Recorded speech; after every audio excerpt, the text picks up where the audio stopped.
Assalamualaikum. Kadang-kadang kan kita ni tercari-carilah kuih orang dulu-dulu. Sebabnya bila kita pergi pasar malam, kita cari kuih yang kita nak tu agak susah dapat. Nah, hari ni saya nak kongsikan kuih lama ya. Ni dia, kuih apam gula merah ataupun apam legend gula merah. Mula-mula kita hancurkan gula merah kita ni dulu. Ni gula merah ya, sebanyak 1 cawan. Di sini saya tak ada masukkan gula putih. Saya menggunakan gula merah sahaja.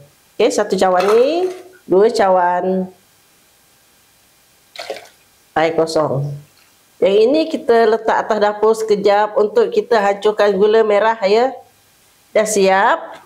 Dan saya dah tapis ya air gula merah ni yang telah kita masak tadi. Ni dia suam-suam tak apa, tapi jangan panas sangat ya, suam-suam kuku orang cakap. Tepung gandum sebanyak 3 cawan. Ibu roti sebanyak 1 paket. Kita masukkan air gula ni sambil kita kacau. Okey, kita tambah air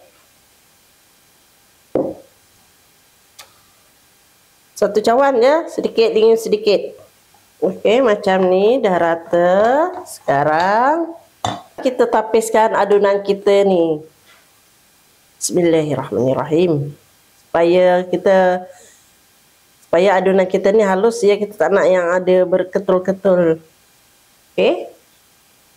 Dan kita perap selama setengah jam. Okey, tengok ni adunan kita dah pun aktif ya, tengok. Dia dah naik adunan kita ketepikan yang ni dulu. Sekarang acuan ni, sapukan minyak ni dulu supaya adunan kita, kuih kita nanti senang kita nak keluarkan. Macam itulah adunan kita. Sekarang kita kacaukan bagi macam ni. Kita masukkan dalam acuan kita ni. Jangan penuh sangat.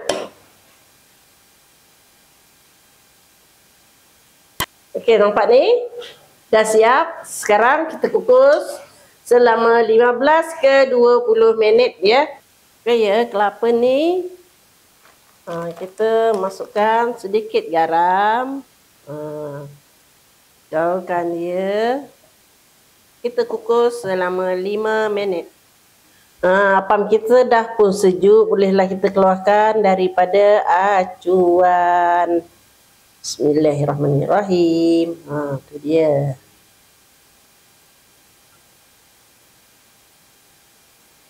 Dan kita makan dengan kelapa yang telah kita kukus tadi. Okey, dah siap. Bolehlah kita jamu selera bersama air kopi O.